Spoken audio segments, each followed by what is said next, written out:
il apprend que les chrétiens, les Philippiens, sont fidèles. Et il dit que s'il y a quelque consolation, s'il y a quelque soulagement d'esprit, rendez ma joie parfaite. Il veut dire que déjà la nouvelle que j'apprends de vous, de ce que vous êtes fidèles à Dieu, même en mon absence, déjà je suis dans la joie.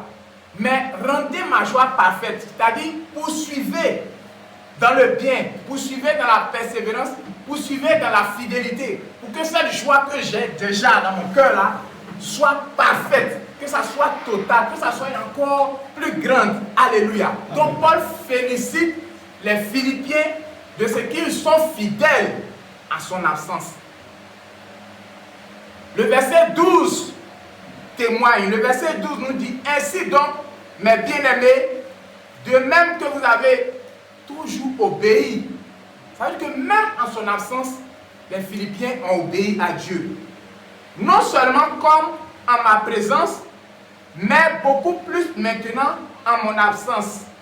Et finit par travailler à votre salut avec crainte et tremblement.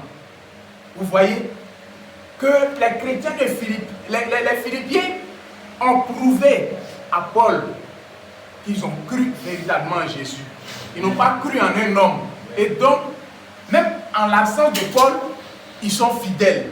Quand Paul n'est pas là, ils ont toujours obéi, ils ont été fidèles. Et Paul, il apprend ces nouvelles parce que c'est lui qui a implanté ces églises, ces assemblées. Il était content. Voilà ce que Dieu attend de nous. À cette allure où nous allons là, si nous ne sommes pas fidèles, les choses ne pourront pas marcher. Donc ici, dans ce contexte-là, la fidélité d'un disciple, la fidélité d'un chrétien là, selon ce contexte-là, ça se mesure en l'absence de son maître. La fidélité d'un disciple dans ce contexte-là se mesure en l'absence de son maître. Paul, qui est leur maître, qui est leur père dans la foi, étant absent parce qu'il était dans les liens, il était en prison, apprend que les Philippiens ont toujours obéi. Il apprend que les Philippiens ont été fidèles, même en son absence. Voilà ce qui est devant nous. Voilà ce que Dieu attend de chacun de nous. Quand le conducteur n'est pas là, quand ton pasteur n'est pas là, viens. Même si tu arrives que ici est vide, ici c'est une maison de prière.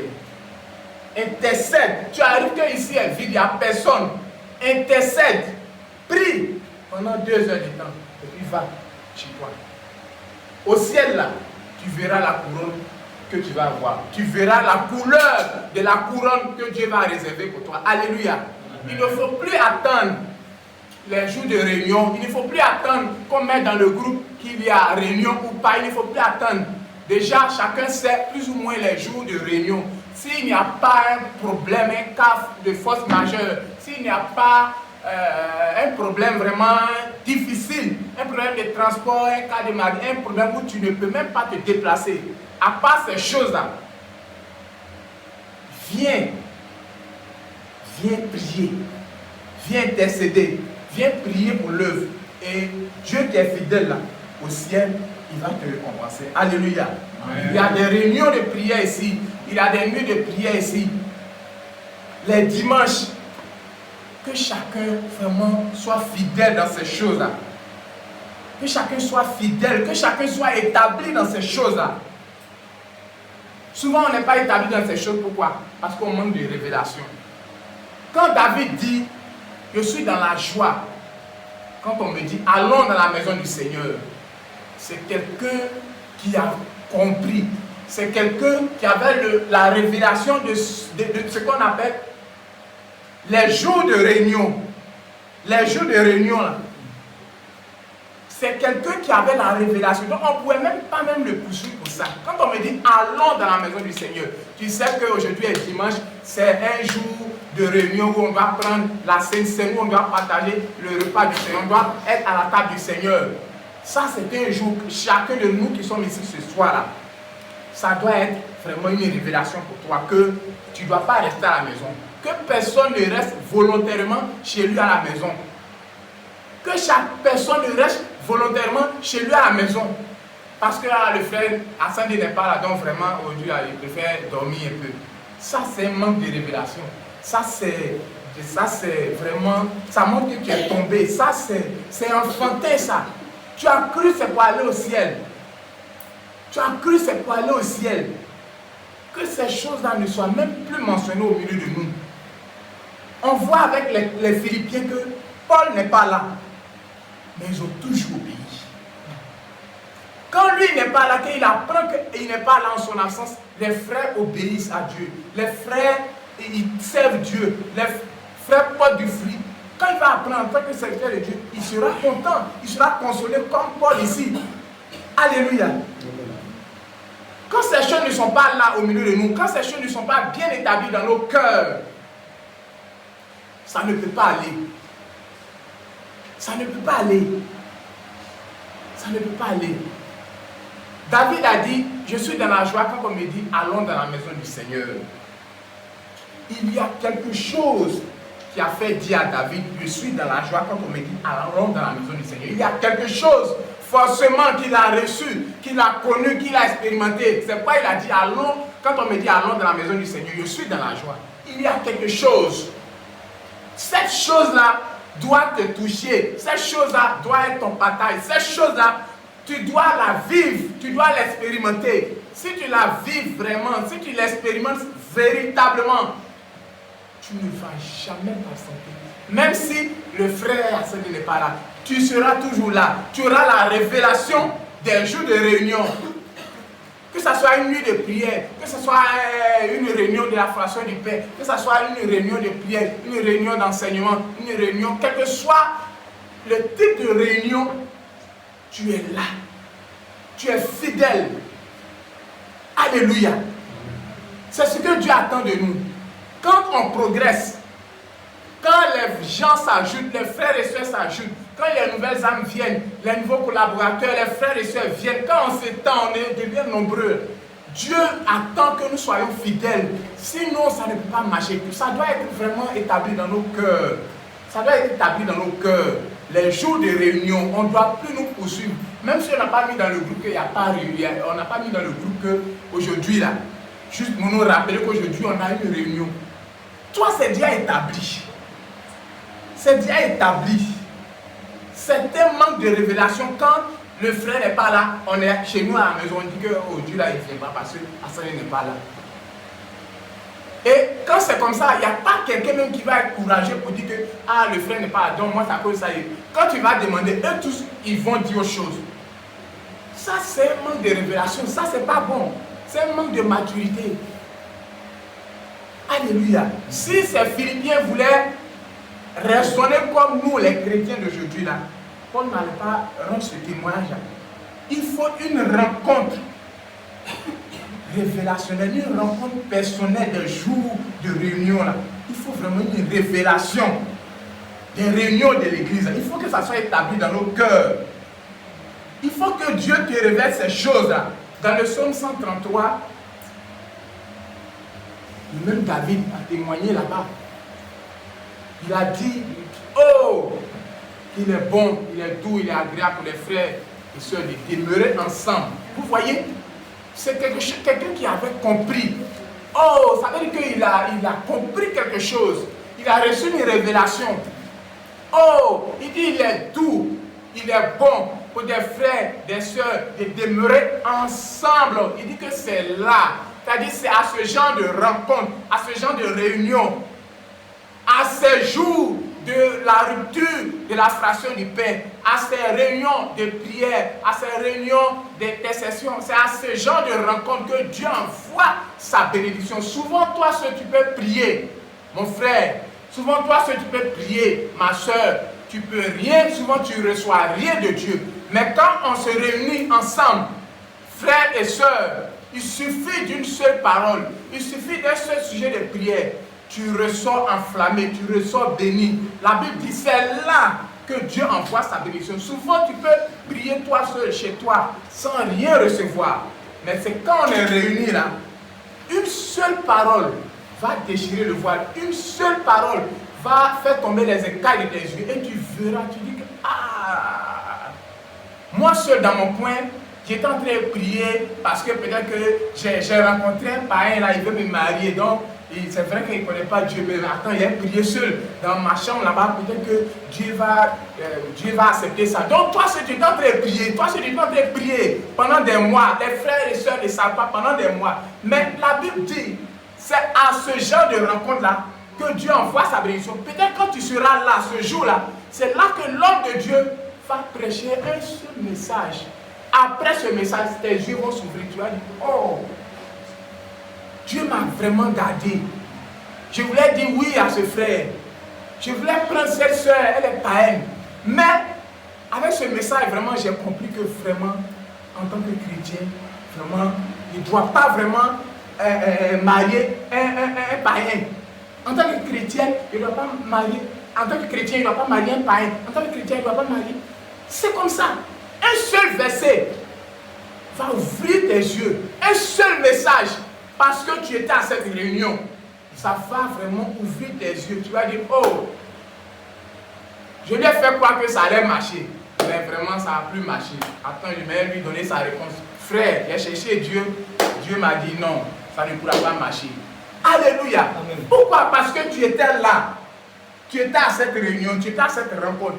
Et Dieu, par une seule parole, par un seul verset, par un seul message, t'a béni, t'a délivré. Alléluia. David dit, c'est à ce genre de rencontre-là, c'est là que Dieu envoie sa bénédiction. Alléluia.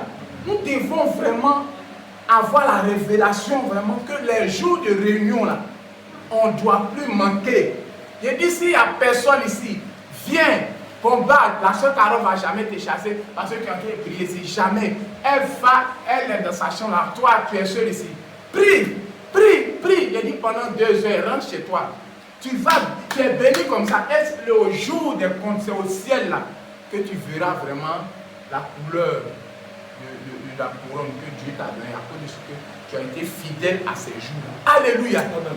Je veux que vraiment ces choses soient établies dans nos cœurs pour ne pas vraiment nous tromper, dire que ah, ça c'est de l'enfantillage. Venons aux réunions, soyons là. Alléluia. Alléluia. Il y a certains frères, certaines soeurs qui disent que ah mais la réunion là, je peux suivre ça en ligne. Si tu es honnête envers toi-même, tu sais que la photocopie est différente de l'original. Si tu es honnête envers toi-même, tu veux être honnête là. Tu sais que quand tu es là, vrai, en présentiel, vrai là, c'est différent de quand tu es à la maison. La Bible dit que c'est là que Dieu envoie sa bénédiction. Quand Dieu envoie où les frères et sœurs sont réunis, toi tu es connecté, tu es seul là-bas. Il ne faut pas développer cette vie chrétienne solitaire là. Ça ne marche pas. Les réunions en ligne là, c'est vrai, ont leur importance, mais ça doit être des accidents. Quand il dit des accidents, ça veut dire qu'au cas où vraiment il n'y a même pas de possibilité, là au moins on peut comprendre. Mais toi qui peux venir, tu dis que non, moi je vais vraiment sur la réunion en ligne, oh Dieu là vraiment comme vraiment le frère ça n'est pas vraiment bon. Attends, voici il y a un lien, attends, je vais vraiment, moi je ne peux pas aller là. Ça, c'est des choses là, c'est des mauvaises dispositions du cœur. Dieu voit ça. Dieu voit tous ces péchés on prend en pensant que c'est de bonnes choses, de bonnes attitudes. Dieu voit, c'est des péchés on ramasse, souvent c'est pas bon. Être là, et puis être à la maison, suivre en ligne, c'est jamais la même chose. Ça doit être par accident. Ça doit être par accident. Peut-être qu'un jour tu n'as pas de transport, mais tu as un peu de connexion. Tu peux suivre en ligne. Donc, ça doit être par accident. Ça doit être par accident. Ça doit être par accident. Sinon, la réunion en ligne est toujours différente de quand tu es ici. Paul dit soyez mes imitateurs. Quand il dit soyez mes imitateurs, ça veut dire qu'il y a quelque chose qui est établi. Il y a une base, il y a un modèle qui est là. Paul est en train de imiter quelqu'un, imiter Jésus. Donc il dit soyez mes imitateurs, imitez-moi. On n'imite pas le zéro, on n'imite pas le néant, on n'imite pas le vide. On imite quelque chose. Il y a un modèle qui est là, un modèle de fidélité. Paul est déjà établi dedans. Donc, comme il sait qu'il est déjà établi, il dit vous qui êtes mes enfants dans la foi, là, regardez ce que j'ai fait, faites la même chose. Faites la même chose. Alléluia. Amen. Dieu attend que nous soyons vraiment fidèles. Il attend que nous soyons fidèles. Il attend que nous soyons fidèles. Alléluia. Amen. On va lire 2 Corinthiens. Dieu attend que nous soyons fidèles. Même en l'absence de notre maître, en tant que disciples, nous devons être fidèles. Alléluia. Tu dois témoigner que je suis un frère fidèle. 2 Corinthiens 4, verset 1 à 4. Tu dois témoigner que je suis un frère fidèle. Je suis un membre fidèle de cette assemblée. 2 Corinthiens 4, verset 1 à 4. C'est pourquoi, ayant ce ministère selon la miséricorde qui nous a été faite, nous ne perdons pas courage. Nous rejetons les choses honteuses qui se font en secret. Nous n'avons point de conduite astucieuse et nous n'altérons point la parole de Dieu. Mais en publiant la vérité, nous nous recommandons à toute conscience d'homme devant Dieu. Si notre évangile est encore voilé, il est voilé pour ceux qui périssent, pour les incrédules dont le Dieu de ce siècle a aveuglé l'intelligence, afin qu'ils ne vissent pas briller la splendeur de l'évangile de la gloire de Christ, qui est l'image de Dieu. Amen. Amen. Amen. C'est pourquoi, ayant ce ministère comme ayant obtenu miséricorde, nous ne nous lassons point, mais nous avons entièrement renoncé aux choses honteuses qui se font en secret. Nous avons renoncé entièrement aux choses honteuses qui se font en secret. Qui se font en secret. Les choses honteuses, les ruses qui se font en secret là. Il dit, ayant obtenu miséricorde, nous ne nous lassons point, mais nous avons entièrement renoncé à ces choses. Justifier son infidélité avec la ruse, avec un argument vraiment de rusé. Ça, c'est au niveau des hommes, ça peut passer. Mais devant Dieu, ça ne passe pas. Devant Dieu, ça ne passe pas. Il dit, par la manifestation de la vérité, nous recommandons nous-mêmes à toute conscience d'homme devant Dieu. À toute conscience d'homme devant Dieu. Nous nous recommandons à toute conscience d'homme devant Dieu. Il y a vraiment, frères et sœurs, un niveau vraiment dans la marche pour réussir, pour plaire à Dieu, pour être agréable à Dieu, pour avancer là. Il faut que tu recommandes ta conscience d'homme devant Dieu. C'est-à-dire ce que tu fais dans la maison de Dieu là. Arrivé à un certain moment pour t'évaluer là. Toi-même recommande ça à ta conscience. Recommande le modèle de fidélité là, que tu as là. Ou bien le niveau de fidélité que tu as dans l'œuvre là. Recommande ça à ta conscience. Et si ta conscience ou ton cœur te condamne là, c'est que Dieu t'a déjà condamné. Je vais dire que ce que tu fais pour Dieu dans la maison de Dieu, si tu veux savoir, par exemple, si tu es fidèle, parce que Dieu peut ne pas vraiment te montrer, te révéler, il peut ne pas avoir une quelconque révélation, mais toi-même, en dehors de ce que les frères ou une soeur peut dire, ah, tu es fidèle, mon frère, tu es fidèle, ma soeur. En dehors de ça, toi-même, tu veux t'évaluer, tu veux mesurer la chose là. La Bible dit, nous recommandons nous-mêmes à toute conscience d'homme devant Dieu. Toi-même, évalue ça, ta fidélité avec ta conscience. Soumets ça à ta conscience. Et écoute, le Saint-Esprit va te parler. Si tu es fidèle, ou bien si c'est avec ruse, tu exploites les choses qui se font dans le secret, les ruses, pour justifier ta fidélité. Ou bien, si tu es sincère, tu es honnête, ce que tu fais dans la maison de Dieu, si tu recommences à ta conscience, la conscience va te parler, ton cœur va te parler, si tu es fidèle ou pas. C'est comme ça qu'on s'exerce, c'est comme ça qu'on se perfectionne. Souvent, soumettons ce qu'on fait dans la maison de Dieu là, à notre conscience. La Bible dit, si ton cœur qui est petit, là, déjà tu condamnes, c'est que Dieu qui est grand, là, il t'a déjà condamné. Alléluia. Parce que Dieu est déjà trop grand par rapport à ton cœur. Il faut recommander tout ça, le modèle là, à ton cœur, le modèle que toi tu es dedans là. recommence ça à ta conscience. Et puis évalue ça. Que chacun fasse cet exercice-là. Et puis son cœur va témoigner si ce que tu fais dans la maison de Dieu, c'est bon ou pas. Si tu es fidèle dedans ou pas. Alléluia. Donc voilà un exercice qui peut nous aider à vraiment revoir notre niveau de fidélité. On va lire 1 Corinthiens 4. On va lire 1 Corinthiens 4, versets 1 à 3. 1 Corinthiens 4, verset 1 à 3. Oui.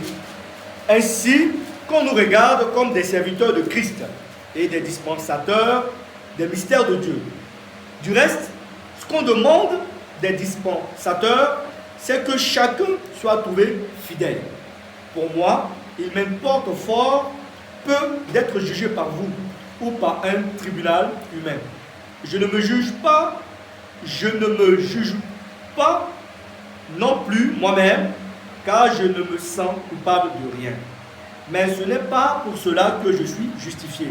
Celui qui me juge, c'est le Seigneur. Amen. Amen. Que tout homme pense ainsi. Que tout homme pense ainsi à notre égard, qui nous tiennent pour des serviteurs de Christ et pour des administrateurs des mystères de Dieu, ou bien des dispensateurs des mystères de Dieu. C'est ça, non? Oui. Voilà, c'est ce que le verset dit. En fait, voilà, des dispensateurs des mystères de Dieu.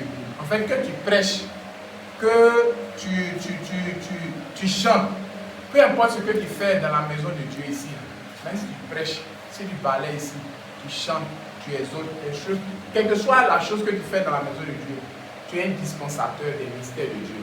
Ce sont les mystères de Dieu que tu es en train de partager comme ça. Pour des administrateurs des mystères de Dieu. Nous sommes les administrateurs, les gérants des mystères de Dieu. Donc quand tu viens, tu es en train de chanter là. Tu es en train d'enseigner, tu es en train d'exhorter là. Ce sont des mystères de Dieu que tu es en train de partager, que tu es en train de gérer, faire, connaître aux hommes, aux frères et aux sœurs comme ça. Donc, Dieu attend que nous soyons fidèles dans ces choses-là. Dieu attend que nous soyons fidèles dans ces choses-là. Tu es en train de chanter, tu es un administrateur des mystères de Dieu. Tu es en train de prêcher, tu es un administrateur des diverses grâces de Dieu. Chacun est à son poste. Tu es en train d'évangéliser, tu es un administrateur des mystères de Dieu. Chacun est à son poste. Mais il nous demande une seule chose, la fidélité. Donc quand tu viens, ne demande même plus est-ce qu'aujourd'hui il y a réunion ou pas. Tu viens là. Quand il n'y a personne ici, il faut prier. Même si c'est 1h30, tu es fatigué, tu rentres. Tu es un administrateur des diverses grâces de Dieu, des mystères de Dieu. Alléluia. Amen. Dieu attend vraiment que nous soyons vraiment fidèles. Si tu chantais, si tu prêchais, si tu évangélisais, quel que soit ce que tu faisais dans la maison de Dieu, peut-être que tu n'as pas encore la conscience que tu es un administrateur des mystères de Dieu. Peut-être que tu le faisais pour faire. Aujourd'hui, la parole de Dieu nous dit que nous sommes, ce que nous faisons, nous sommes des administrateurs des mystères de Dieu, des administrateurs des diverses grâces de Dieu. Donc, faisons ça bien, faisons ça avec fidélité. Alléluia. Paul a félicité les Philippiens parce qu'ils ont toujours obéi. Mais il attend d'eux encore plus de fidélité, il attend d'eux davantage d'obéissance pour que sa joie soit vraiment parfaite. Mais souvent, nous, on justifie notre infidélité. C'est une erreur et c'est une infidélité quand on justifie notre manque de fidélité. C'est une erreur et puis c'est une infidélité quand souvent on justifie ça. C'est pas bon. Que Dieu vraiment nous aide, qu'il vienne nous secourir, qu'il vienne nous aider. Alléluia. Amen. Que Dieu nous aide. Dans Matthieu, dans la parabole des talents, celui qui a reçu un talent, à celui-là, Dieu a dit, comme il n'a pas été fidèle, il n'a pas multiplié ses talents, fructifié ça, Jésus lui a dit qu'il a été un mauvais serviteur. et aux autres, à celui qui a eu 2 talents, à celui qui a eu 5 talents, qui a multiplié. Jésus lui a dit, bon et fidèle serviteur de Dieu, entre dans la joie de ton maître. Viens participer, viens prendre part à la joie de ton maître. Bon et fidèle serviteur de Dieu. Bon et fidèle. Bon et fidèle. Ce sont les deux ensemble qui qualifient le serviteur. Façon, la Bible dit, Pierre a lié la repentance et la conversion. Pierre les a liés les deux. Il dit, repentez-vous et convertissez-vous pour que vos péchés soient effacés, afin que des temps de rafraîchissement viennent. Pierre a lié les deux. Repentez-vous et convertissez-vous. Ce sont les deux ensemble qui nous établissent dans notre héritage, dans ce que Dieu a promis pour nous, l'héritage de la rédemption. Ce sont les deux ensemble qui nous établissent. Donc ici, le Seigneur dit, bon et fidèle serviteur. À la fin là, voilà ce qu'il nous dira. Bon et fidèle. Donc tu as été bon, un bon serviteur. Oui, mais est-ce que tu as été fidèle aussi? Ce sont les deux ensemble qui nous font rentrer dans la joie du Seigneur. Alléluia. Il y a beaucoup de bons serviteurs de Dieu. Quand on voit à l'œil nu, ça se voit à l'œil nu, beaucoup de bons serviteurs de Dieu dans les églises évangéliques, dans les dénominations. Il y a beaucoup de bons serviteurs de Dieu. Peut-être toi-même tu es un bon serviteur de Dieu, tu es une bonne servante de Dieu. Je suis un bon serviteur de Dieu, je suis une bonne servante. Tu es bon, tu es bon, tu es bon, tu es bon, tu es bon, tu es bon. Mais le Seigneur ne s'est pas limité au fait qu'il a été bon.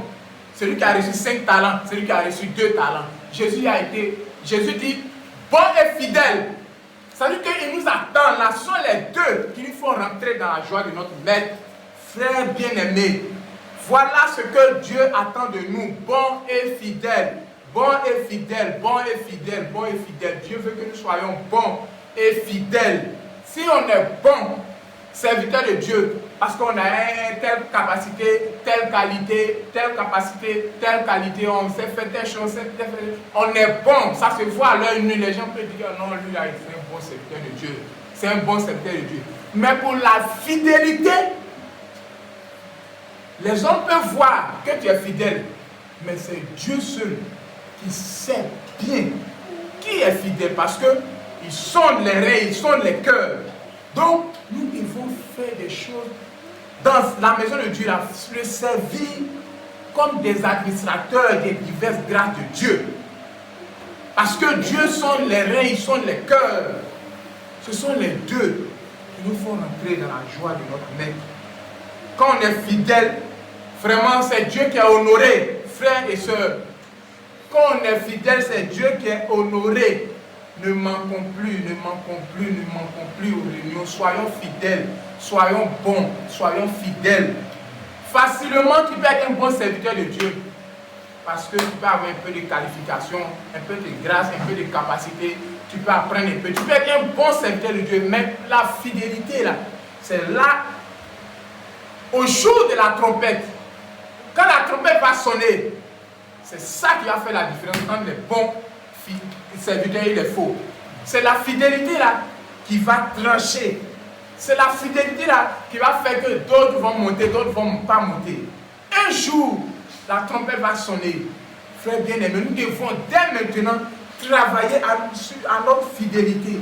Nous devons travailler à notre fidélité. Et ce que Dieu attend de nous, c'est le modèle de persévérance. Le modèle de persévérance. Le modèle de persévérance.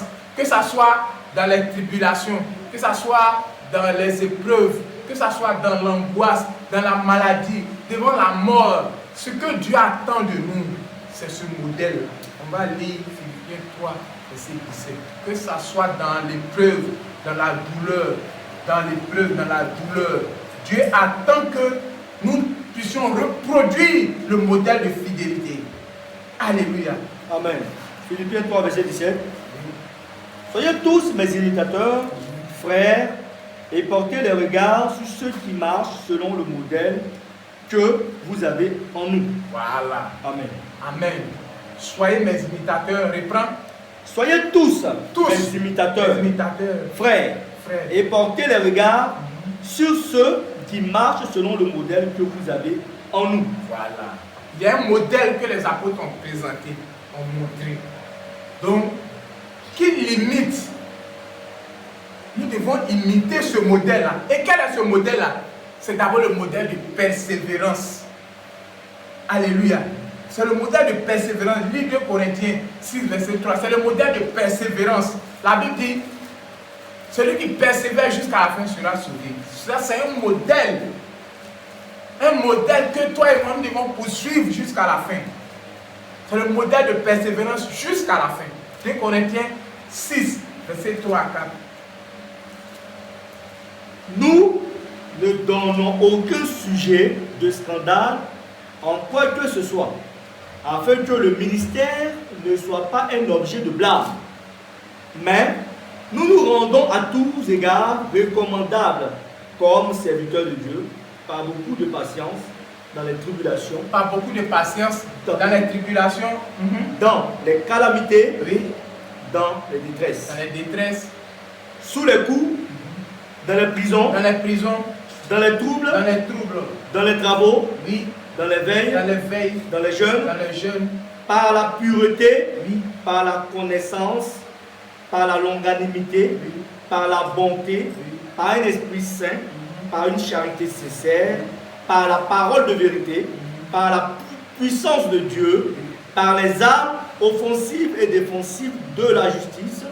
Au milieu de la gloire et de l'ignominie, au milieu de la mauvaise et de la bonne réputation, étant gardé comme imposteur, quoique véridique. Amen. Alléluia.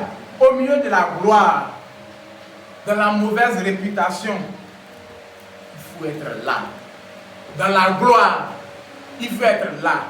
Dans la calamité, il faut être là. Frères bien-aimés, c'est ce modèle-là que nous devons reproduire.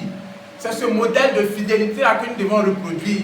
Certains ont fait naufrage quant à la foi. Certains ont abandonné parce qu'il y avait une calamité, parce qu'ils ont eu une mauvaise réputation, parce qu'ils ont été dans la détresse, dans la maladie, dans un manque. Ils ont abandonné, ils ne sont plus aujourd'hui dans la foi. Ils se sont retirés. Non, ce n'est pas le modèle. Le modèle là, c'est de demeurer quand même qu'il y a ces choses-là. Nous devons reproduire ces choses-là. Nous devons user beaucoup de patience dans les tribulations, dans les calamités. Voilà le modèle que les apôtres ont laissé. Le jeûne, la prière, la pureté, la connaissance, la sincérité. Que ce soit dans la gloire, dans la souffrance. Voilà le modèle qui a été établi par les apôtres. Donc, frères et sœurs, nous devons demeurer, être établis dans ces choses et puis être fidèles dedans. Que ce soit dans la gloire, que ce soit dans la souffrance, dans la douleur. Nous devons être établis dans ces choses. Voilà ce que Dieu attend de chacun de nous. Quand nous sommes persécutés, Dieu a sa main sur nous. Quand tu es persécuté, là, frères et sœurs, Dieu a sa main sur toi. Donc, ne rétrograde pas. Dieu a sa main sur toi. Donc, ne deviens pas infidèle. Dieu a sa main sur toi. Quand tu es dans l'épreuve, quand tu es dans la persécution, quand tu es dans l'angoisse, Dieu a sa main sur toi. Donc, ne rétrograde pas, ne retourne pas dans le monde, n'abandonne pas. Ne sois plus infidèle, ne sois pas infidèle parce que tu es dans une angoisse. Non, Dieu attend que nous soyons vraiment fidèles. Je finis pour dire que Paul est en train de féliciter les Philippiens. L'une des églises que Paul a fondées, une des églises qu'il a fondées, qui a été fidèle à Dieu, ce sont les Philippiens. Ils ont été fidèles quand bien même que Paul était absent. Ils ont obéi quand bien même que Paul était absent. Frères et sœurs, c'est ce modèle-là que nous devons reproduire. Il y avait beaucoup qui étaient dans la calamité. Beaucoup étaient dans des épreuves. Ils souffraient. Mais Paul, quand il a pris ça, il dit, oh, je suis content, je suis dans la joie. Mais rendez ma joie vraiment plus parfaite en étant unis. Soyez d'un même esprit. Aimez-vous les uns les autres. Poursuivez les biens. Ne vous lassez point. Il était content. Il dit, poursuivez encore davantage dans l'obéissance en demeurant dans le bien, dans un même esprit. Il les exhorte encore à poursuivre. l'œuvre de Dieu dans la fidélité. Je veux vraiment nous exhorter, à nous tous, vraiment ce soir, vraiment de réfléchir sur ces choses et que ça soit vraiment établi dans nos cœurs. Que ça soit établi dans nos cœurs. Que le Seigneur nous bénisse. Amen.